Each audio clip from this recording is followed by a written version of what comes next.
अस्सलामुअलैकुम दोस्तों, आज मैं आपको NA 240 में बाई इलेक्शन होने वाले हैं 16 जून 2022 को। यहाँ की सीट खाली हो गई थी क्योंकि यहाँ के कैंडिडेट का इंतकाल हो गया था। इसके अंदर जो हलके लगते हैं NA 240 में PS के हलके, प्रोविंस असम्बली के 94, 95 और 96। तो यहाँ NA 240 में जो इलेक्शन हो रहे हैं, यहाँ पर टोटल तादाद जो है आवाम की वो है 8,53,973 और रजिस्टर वोटर है यहाँ के 4,75,523, जिसमें मेल वोटर है 2,71,160 और फीमेल वोटर है 2,04,363।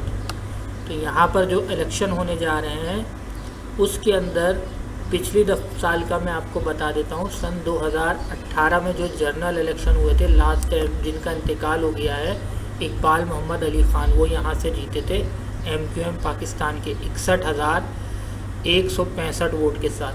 उसके बाद दूसरे नंबर पर और तीसरे नंबर पर जो पार्टियाँ आई थी वो तकरीबन 30,000 के करीब वोट लिए थे। जैसे मोहम्मद आसिफ तहरीक लब्बैक के थे 30,535 वोट लिए थे और फ़र्रुख मंजूर थे PTI के, उन्होंने 29,939 वोट दिए थे। बाकी MM में थी 19,000 वोट, 14,000 MQM हकीकी पीपल्स पार्टी और PSP, ये मशहूर वोटर रहे हैं यहाँ के। तो अब हम बात कर लेते हैं अभी जो इलेक्शन हो रहे हैं। तो 16 जून 2022 को जो इलेक्शन हो रहे हैं यहाँ पर बाई इलेक्शन, उसमें जो मजबूत तरीन पार्टी है वो पहली की तरह MQM पाकिस्तान ही है।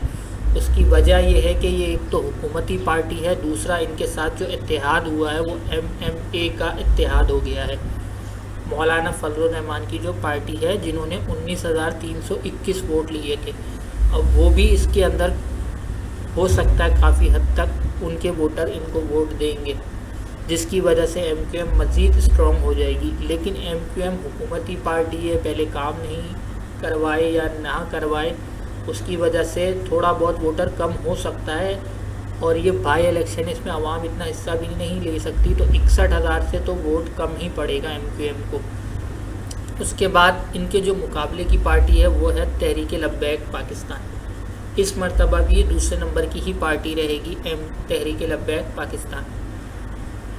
पिछली मरतबा जमात इस्लामी का इनके साथ इत्तेहाद हुआ था तो इन्होंने 30,000 वोट लिया था।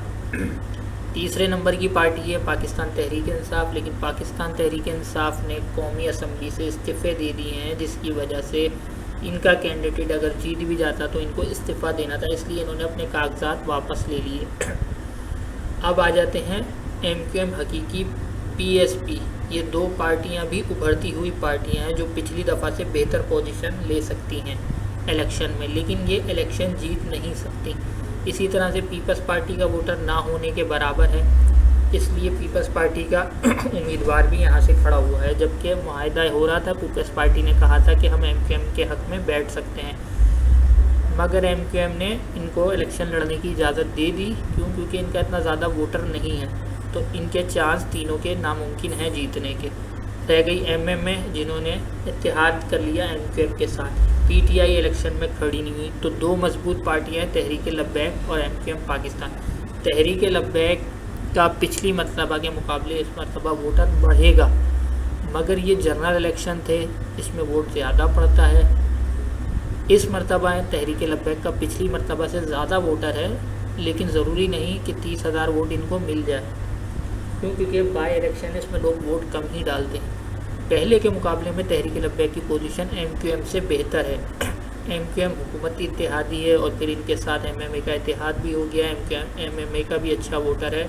इस मरतबा MQM पाकिस्तान के कैंडिडेट NA 240 से जीत जाएंगे और दूसरे नंबर की पार्टी पिछली दफ़ा की तरह तहरीक लब्बैक ही रहेगी। और अगर PTI खड़ी होती तो MQM को टफ़ टाइम मिल सकता था, क्या पता MQM अपनी ये सीट गंवा भी बैठती।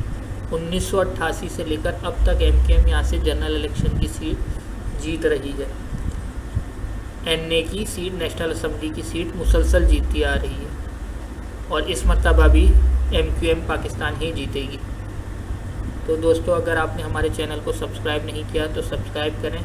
हम इसी तरह से इलेक्शन के रिज़ल्ट बताते रहते हैं और तज्ज़िये करते रहते हैं।